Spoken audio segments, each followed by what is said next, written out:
बिस्मिल्लाहिर्रहमानिर्रहीम। अस्सलाम वालेकुम। आज हम पढ़ेंगे ट्रांसफार्मर के पार्ट्स के बारे में। ठीक है, ये हम पहले भी पढ़ चुके हैं लेकिन आज इसकी रिवीजन करनी है हमने। ठीक है, पार्ट्स ऑफ ट्रांसफार्मर के ट्रांसफार्मर में कौन कौन से हिस्से होते हैं। ठीक है, वैसे तो इसको काफ़ी सारे हिस्से हैं लेकिन जो मेन हिस्से हैं वो हम आज इस यहाँ पे डिस्कस करेंगे कि बेसिक पार्ट्स कौन से हैं। तो पहले नंबर पे आ जाता है जी मेन टैंक। ठीक है, इसको स्टील टैंक भी कहा जाता है। दूसरे नंबर पे core, windings, conservator tank, breather, bushings, Buchholz relay and cooling fan. ये मेन कुछ पार्ट्स हैं इसके जिसको हमने आज यहाँ पे इस लेक्चर में डिस्कस करना है। तो सबसे पहले आ जाता है जी मेन टैंक। इसको हम स्टील टैंक भी कहते हैं या स्टील टैंक या मेन टैंक एक ही बात है। तो it is a main part of transformer. ये ट्रांसफार्मर का मेन हिस्सा होता है। It is made of steel box. ये स्टील के बॉक्स नुमा होता है या स्टील बॉक्स का बना होता है। Transformer core is placed inside this tank. जो ट्रांसफार्मर की कोर होती है वो इस टैंक के अंदर रखी जाती है। ट्रांसफार्मर ये winding and other helpful devices are placed inside this tank. जो वाइंडिंग है और इससे रिलेटेड जो अदर यूज़फुल डिवाइसेस हैं या हेल्पफुल डिवाइसेस हैं वो अभी इसी टैंक के अंदर होती हैं। It is filled with insulating oil. ये इंसुलेटिंग ऑयल से भरा हुआ होता है। इंसुलेटिंग ऑयल इसमें कौन सा होता है? मिनरल ऑयल होता है। तो इसकी कुछ ये आप डायग्राम एक देख रहे हैं पिक्चर। ठीक है, इसमें आप कंप्लीट दिखाया गया टोटल ट्रांसफार्मर को जिसके अंदर ये सारे तकरीबन पार्ट्स आ रहे हैं। तो हमने इसका जो मेन हिस्सा है वो इसकी जो ये वाली बॉडी आपको नज़र आ रही है इसको हम कहते हैं स्टील टैंक या मेन टैंक। तो यहाँ पे एक और यहाँ पे आप देख रहे हैं कि ये इसका खुला हुआ हिस्सा है। सिर्फ इसके अंदर ये सिर्फ ओनली स्टील टैंक ही है। ठीक है, इसमें कोई और चीज़ें नहीं है। अब इसी तरह यहाँ पे आप देखें तो ये भी इसके अंदर कोई कोर वाइंडिंग वगैरह कुछ भी नहीं है, सिर्फ एक मुकम्मल टैंक है। ठीक है, स्टील का बना होता है इसलिए हम इसको स्टील टैंक कहते हैं। तो सेकंड नंबर पे आ जाता है जी ट्रांसफार्मर की कोर कौन सी है? ट्रांसफार्मर की कोर जो है, transformer core is made of silicon steel. ये सिलिकॉन स्टील की बनी होती है। Transformer core provides magnetic path to the channel flux को रास्ता फराहम करती है, मैग्नेटिक पाथ देती है। ठीक है जी। Core is constructed of numerous thin strip called lamination. ये बारीक या थिन पत्रियों की बनी होती है जिसको हम लेमिनेशंस कहते हैं। ठीक है, कोर जो है पत्रीदार बनाई जाती है, लेमिनेटेड बनाई जाती है। ठीक है, उसको हम स्ट्रिप्स को ये स्ट्रिप्स जो हैं ये इनको कहा जाता है lamination. Purpose of using laminated core is to reduce eddy current loss. Eddy current loss को कम करने के लिए हम यूज़ करते हैं लेमिनेशंस को। और thickness of each lamination is about 0.35 millimetre to 0.5 mm। इसकी जो थिकनेस है, मोटाई है हर पत्री की, जो हर एक लेमिनेशन की जो थिकनेस है वो कितनी है? 0.35 मिलीमीटर से लेकर 0.5 मिलीमीटर तक इसकी थिकनेस होती है। तो ये आप एक देख रहे हैं जी, ये कोर है। ठीक है, ई शक्ल की ये कोर है जिसके अंदर ये लेमिनेशंस बनी हुई हैं। तो इस तरह से एक और ये भी यहाँ पे भी आप कोर देख रहे हैं जिसके अंदर आई एंड ई शक्ल की ये कोर्स हैं जिसको हम आई और ई को मिला के हम बनाते हैं शेल टाइप कंस्ट्रक्शन इसकी। तो ये इसके ऊपर वाइंडिंग्स वगैरह की हुई हैं। ठीक है, ये लेमिन इसका कोर का मकसद क्या होता है? कि कोर का मकसद ये होता है कि एक तो फ्लक्स को रास्ता फराहम करती है जिसके ज़रिए इस कोर के रास्ते फ्लक्स प्राइमरी टू सेकेंडरी की तरफ जाता है। और दूसरा क्या होता है कि ये वाइंडिंग को सहारा देती है, मीन्स के वाइंडिंग इसके ऊपर की जाती है। तो इसके ये दो मेन मकासद हैं कोर के। तो इसी तरह यहाँ पे भी आप देख रहे हैं कि ट्रांसफार्मर कोर कंस्ट्रक्शन, ये आप देख रहे हैं कि कोर टाइप कंस्ट्रक्शन है और ये शेल टाइप कंस्ट्रक्शन है। ठीक है, इसमें यहाँ पे प्राइमरी वाइंडिंग होगी, एक साइड पे सेकेंडरी वाइंडिंग होती है। ठीक है, यहाँ से फ्लक्स का एक ही रास्ता होता है, ये फ्लक्स इसके रास्ते कोर के रास्ते यहाँ से मूव करता है और यहाँ इसको हम कहते हैं कि कोर टाइप कंस्ट्रक्शन। इसी तरह जो शेल टाइप है, शेल टाइप के अंदर यहाँ पे दरमियान में वाइंडिंग होती है, प्राइमरी और सेकेंडरी दोनों। पहले लो वोल्टेज वाइंडिंग होती है, उसके ऊपर फिर हाई वोल्टेज वाइंडिंग की जाती है। तो यहाँ पे आप देख रहे हैं कि फ्लक्स के जो गुजरने के जो रास्ते हैं वो दो रास्ते हैं, एक रास्ता यहाँ से फ्लक्स का और दूसरा इस साइड से। तो ये शेल टाइप कंस्ट्रक्शन है, ये कोर टाइप कंस्ट्रक्शन है। कोर टाइप को बनाने के लिए लेमिनेशन जो यूज़ की जाती है वो एल टाइप है, या यू और आई को मिला के हम ये कोर टाइप बना सकते हैं, या दो एल टाइप मिला के हम ये कोर टाइप बना सकते हैं। इसी तरह जो ई टाइप है, ये शेल टाइप जो है, इसको बनाने के लिए आई और ई को यूज़ किया जाता है या दो ई को यूज़ किया जाता है शेल टाइप कंस्ट्रक्शन करने के लिए। तो ये है जी इसकी ट्रांसफार्मर की कोर। उसके बाद आ जाती है ट्रांसफार्मर की वाइंडिंग। वाइंडिंग क्या होती है ट्रांसफार्मर की? वाइंडिंग दो किस्म की वाइंडिंग्स होती हैं। Transformer has two type of winding, एक को हम कहते हैं प्राइमरी वाइंडिंग और अदर जो है वो सेकेंडरी वाइंडिंग है। प्राइमरी वाइंडिंग कौन सी होती है? Primary winding is that winding which is connected to main power source, जिसको हम मेन पावर सप्लाई के साथ कनेक्ट करते हैं वो कहलाती है प्राइमरी वाइंडिंग। ठीक है, जिसके ज़रिए हम ट्रांसफार्मर को सप्लाई दे रहे होते हैं जिस वाइंडिंग के थ्रू, उसको हम कहते हैं प्राइमरी वाइंडिंग। और अब दूसरी जो है secondary winding. Secondary winding is that winding from which power is transferred to load, जहाँ से लोड को सप्लाई की जाती है, यानी कि जिससे ट्रांसफार्मर से आउटपुट ली जाती है या जिसके ज़रिए ट्रांसफार्मर से हम आउटपुट लेकर लोड को देते हैं, तो वो जो वाइंडिंग कहलाती है वो कहलाती है सेकेंडरी वाइंडिंग। तो दो किस्म की इसमें वाइंडिंग्स होगी, प्राइमरी और सेकेंडरी। तो ये देख रहे हैं आप ट्रांसफार्मर मुख्तलिफ़ किस्म की, यहाँ पे ये कंस्ट्रक्शन इनकी हो रही है। ठीक है, इसके ऊपर ये वाइंडिंग वगैरह की जा रही हैं, इसको मुकम्मल बनाया जा रहा है। ये इस पे आप देखें तो ये वाइंडिंग की हुई है। ठीक है, ये शेल टाइप कंस्ट्रक्शन है। और इसी तरह यहाँ पे भी आप वही चीज़ है कि दो किस्म की वाइंडिंग्स हैं, एक प्राइमरी वाइंडिंग है, दूसरी सेकेंडरी वाइंडिंग है। प्राइमरी वो है जिसको हम सप्लाई दे रहे हैं और इसके ज़रिए फ्लक्स जो है वो सेकेंडरी के साथ लिंक कर रहे हैं, और सेकेंडरी वाइंडिंग वो है जिसको हम यहाँ से हम आउटपुट लेकर लोड की तरफ दे रहे हैं। तो ये है जी ट्रांसफार्मर की दो किस्म की वाइंडिंग्स होती हैं जिसको हम प्राइमरी और सेकेंडरी वाइंडिंग कहते हैं।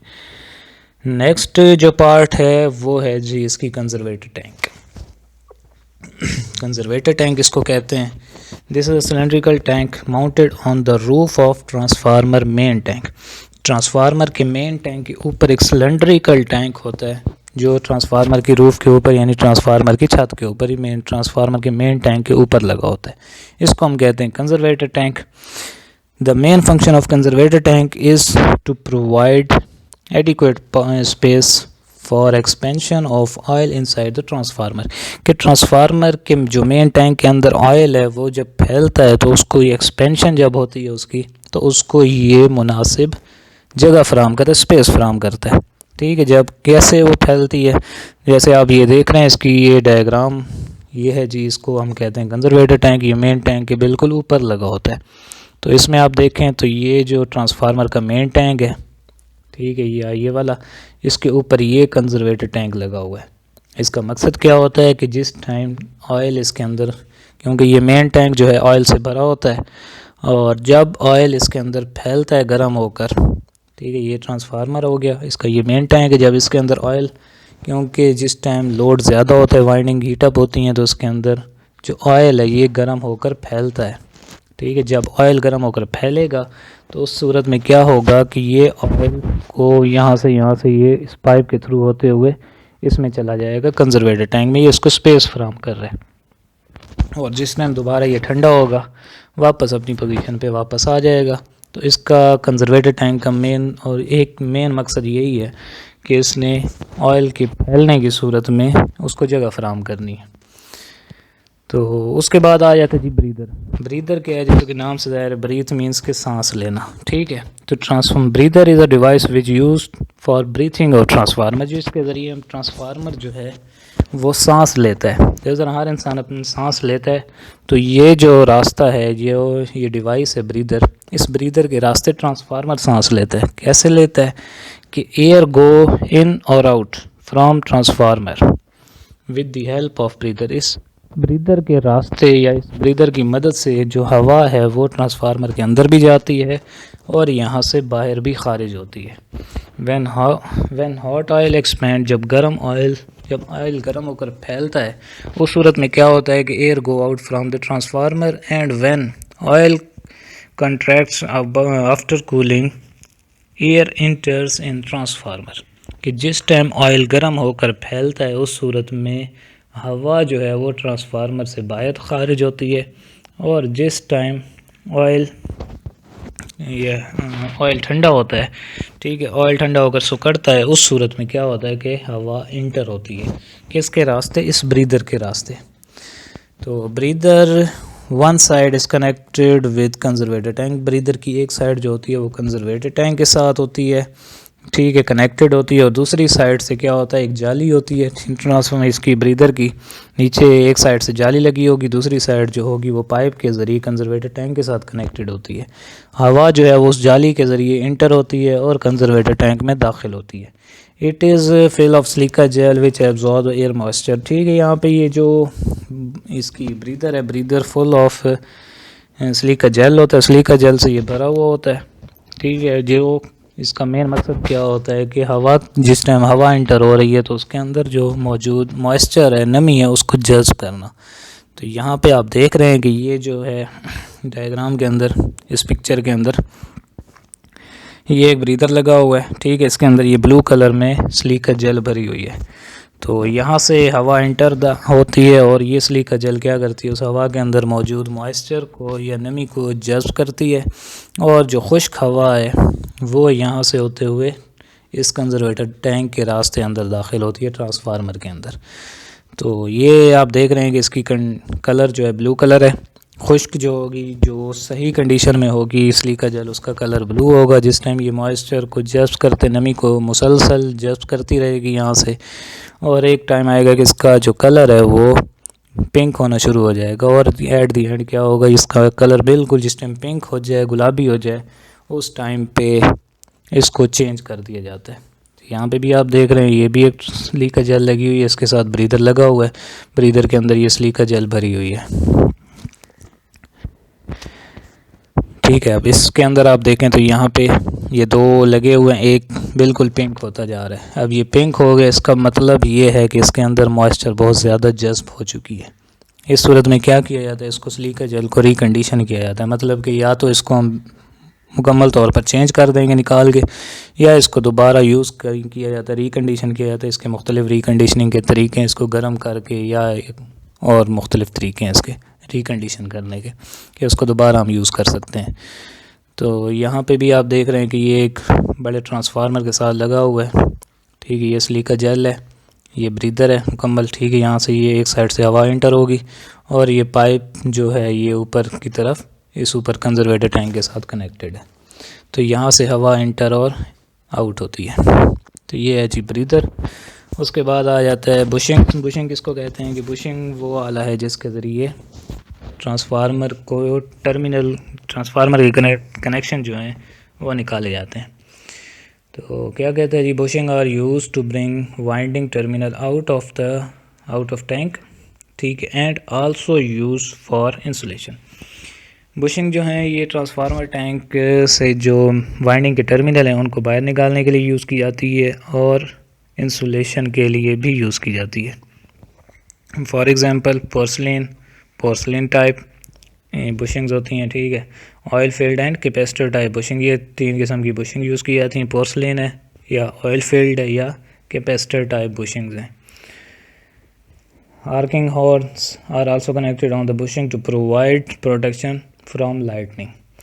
आर्किंग हॉर्न्स भी लगाए जाते हैं बुशिंग के ऊपर। आर्किंग हॉर्न्स आपने देखे होंगे अक्सर, उसमें छोटी बुशिंग्स ट्रांसफार्मर के ऊपर एक बिल्कुल एक टर्न किस्म की एक रॉड टाइप लगा होता है।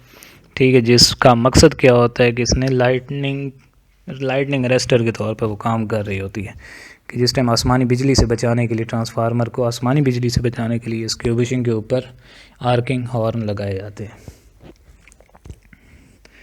तो यहाँ इस पिक्चर में आप देख रहे हैं, ठीक है, ये जो चीज़ है यहाँ पे ये क्या कहलाती हैं, ये बुशिंग कहलाती हैं। इन बुशिंग्स का मकसद क्या होता है कि ये जो अंदर ट्रांसफार्मर की वाइंडिंग है वहाँ से ट्रांसफार्मर से ये कनेक्शन आउट हो रहे हैं और मेन लाइन के साथ कनेक्ट हो रहे हैं। ठीक है, और इसी तरह इसके इन भी यहीं से हो रहे हैं और आउट भी इधर से हो रहे हैं। एक साइड से इन हो रहे हैं, दूसरी साइड से आउट हो रहे हैं, तो इनको कहा जाता है बुशिंग्स। उसके बाद बुकल्स रिले है। बुकल्स रिले क्या होती है? बुकल्स relay is a gas actuated relay. ये गैस एक्चुएटेड रिले होती है, गैस ऑपरेटेड रिले है। ठीक है, ये गैस के ऊपर ऑपरेट करती है। गैस कब मीन्स गैस अब यहाँ पे कैसे आ गई, जब ट्रांसफार्मर ऑयल गर्म होकर जब इसमें कोई शॉर्ट सर्किट होता है या कोई फॉल्ट आता है ट्रांसफार्मर के अंदर, तो उसके अंदर फिर क्या होता है कि ऑयल जो है ये डिकम्पोजिशन, ऑयल की डिकम्पोजिशन होती है, जिसकी वजह से ऑयल गैसेस में तब्दील होना शुरू हो जाता है। तो वो गैसेस जो हैं वो इसको ऑपरेट कराती हैं बुकल्स रिले को। इसका मेन मकसद क्या होता है? It is used for internal protection of transformer. ये ट्रांसफार्मर की इंटरनल प्रोटेक्शन के लिए यूज़ की जाती है। कोई इंटरनल फॉल्ट आता है तो वो इस बुकल्स रिले ये बुकल्स रिले जो है ये इसको ऑपरेट करके ट्रांसफार्मर को इंटरनल फॉल्ट से महफूज रखती है।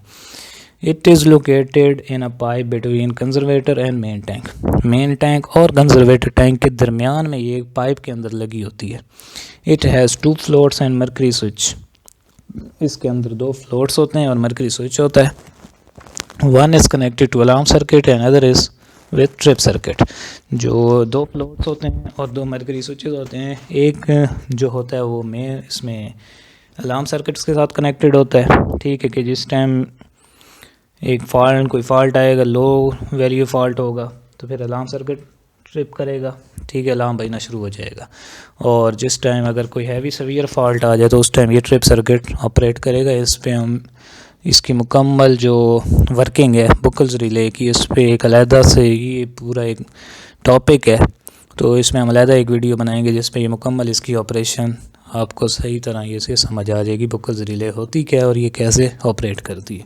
तो यहाँ पे ये इसकी कुछ पिक्चर्स हैं बुकल्स रिले की, कि एक साइड जो होगी वो इसकी मेन टैंक के साथ पाइप के साथ कनेक्टेड होगी, दूसरी कंजर्वेटर टैंक के साथ कनेक्टेड होगी।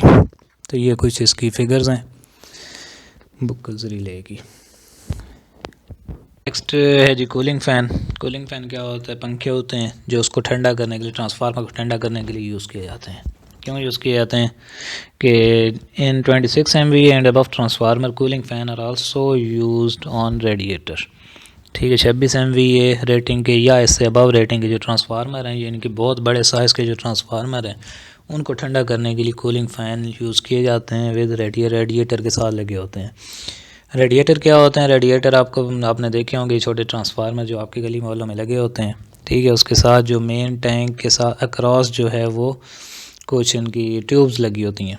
जो ट्रांसफार्मर के अक्रॉस ट्यूब्स हैं उनको रेडिएटर कहते हैं। उनका मेन मकसद क्या होता है कि ट्रांसफार्मर के अंदर जो ऑयल है जब ये गर्म होता है तो ये फैलता है, तो इन ट्यूब्स के ज़रिए इन ट्यूब्स में सर्कुलेट कर रहा होता है और बाहर की जो नेचुरल एयर है उसके ज़रिए को ठंडा किया जाता है। तो इसमें क्या होता है कि बड़े साइज़ के जो ट्रांसफार्मर होते हैं, जो 26 MVA से अबव रेटिंग के जो ट्रांसफार्मर हैं, यानी कि बहुत ज़्यादा बहुत बड़े साइज़ के, तो इनमें जो कूलिंग ऑयल है, ठीक है, इंसुलेटिंग ऑयल है, इसमें जब ये गर्म होता है तो इसको ठंडा करने के लिए एक तो हवा के ज़रिए, नेचुरल एयर के ज़रिए भी ठंडे हो रहे होते हैं और साथ में कूलिंग फ़ैन के ज़रिए भी इनको ठंडा किया जाता है, क्योंकि इनकी बहुत ज़्यादा बड़े होते हैं, इनकी हीट बहुत ज़्यादा होती है। तो इसमें ऑयल टेम्परेचर गेज लगी होती है जो कि सिग्नल प्रोवाइड करती है कूलिंग फ़ैन को। ऑयल टेम्परेचर गेज का मकसद क्या होता है कि जिस टाइम इसके ऊपर जो फिक्स्ड ऑयल का जो हमने एक गेज के ऊपर एक फिक्स टेम्परेचर कर दिया, ठीक है, जो हमने फिर इसके ऊपर सेलेक्ट किया, जैसे कि आप यहाँ पे देख रहे हैं, when temperature becomes greater than 75 degree temperature oil gauge turn on cooling fan. यानी कि जिस टाइम ऑयल का टेम्परेचर जो है 75 डिग्री से एक्सीड करता है या इसके बराबर होता है, जिस टाइम ये ग्रेटर 75 डिग्री से जैसे ही एक्सीड करेगा, बढ़ेगा टेम्परेचर अंदर का ऑयल का टेम्परेचर, तो ये जो टेम्परेचर गेज है, oil temperature gauge, cooling fan को ऑन करा देगी ऑटोमेटिकली। कूलिंग फ़ैन चलना शुरू हो जाएंगे और इसको ठंडा करना शुरू कर देंगे। This method of cooling is called oil natural air forced. Oil natural air forced यानी कि ऑयल नेचुरली भी ठंडा हो रहा है खुद, यानी कि नेचुरल एयर के ज़रिए भी हो रहा है और एयर फोर्स्ड भी हो रहा है, और इसको हमने फोर्स भी किया एयर इसके ऊपर थ्रू कूलिंग फ़ैन के ज़रिए इसके ऊपर एक फ़ोर्स भी लगाई जा रही है इनको ठंडा करने के लिए। तो ये जी आप देख रहे हैं कूलिंग फ़ैन, एक ट्रांसफार्मर है, ठीक है, ये बड़ा ट्रांसफार्मर लगा हुआ है जिसके ऊपर ये कंजर्वेटर है और यहाँ पे ये आप देख रहे हैं कि कूलिंग फ़ैन लगे हुए हैं इसके रेडिएटर के साथ, इसको ठंडा करने के लिए। ये रेडिएटर्स हैं, ट्यूब्स हैं, यहाँ पे भी इसके लिए रेडिएटर्स हैं और यहाँ पे ये कूलिंग फ़ैन लगाए हुए हैं। इसके निचली साइड पर भी होते हैं और साइड्स पर भी होते हैं ताकि इनको ठंडा किया जा सके। यहाँ पे भी आप ये देख रहे हैं कूलिंग फ़ैन लगे हुए हैं इसके ट्रांसफार्मर के रेडिएटर के साथ। तो ये है जी कूलिंग फ़ैन। इसका मकसद क्या होता है कि ट्रांसफार्मर को ठंडा करना, ठीक है। जिस टाइम ये हीट अप होता है ट्रांसफार्मर ऑयल जो है, जिस टाइम इसकी टेम्परेचर 75 डिग्री से एक्सीड करेगा तो ये कूलिंग फ़ैन ऑन हो जाएंगे और इसको ठंडा करना शुरू कर देंगे। तो अब मुख्तसरन सा इस पे समरी, ठीक है। ये एक पिक्चर आप देख रहे हैं जिसके अंदर ये ओवरऑल सारे तकरीबन पार्ट्स हैं। जिसके ऊपर ये हाई वोल्टेज बुशिंग्स हैं, ठीक है, जिसमें हाई वोल्टेज के साथ कनेक्ट होंगी। ये लो वोल्टेज बुशिंग्स हैं, ठीक है, जहाँ से आउटपुट हम ले रहे हैं। और ये मेन टैंक है इसका। उसके बाद ये कंट्रोल पैनल इसके साथ लगा हुआ है। ये वाला रेडिएटर्स हैं, ठीक है। उसके बाद ये कंजर्वेटर टैंक है, और कंजर्वेटर और मेन टैंक के दरमियान में ये आप देख रहे हैं एक पाइप के अंदर ये बुकल्स रिले को लगाया गया है। तो उम्मीद है आपको ये पार्ट्स तकरीबन समझ आ गए होंगे, ठीक है। पहले हमने थ्योरी इसकी पढ़ी थी क्लास में, अब इसको हमने प्रैक्टिकली भी आप ये देख रहे हैं सारा कुछ पिक्टोरिकल फॉर्म में इसमें हमने इसको एक्सप्लेन मैंने कर दिया। तो उम्मीद है आपको ये अच्छी तरह क्लियर हो गया होगा। फर्दर भी आपका कोई सवाल हो तो आप पूछ सकते हैं। Thank you.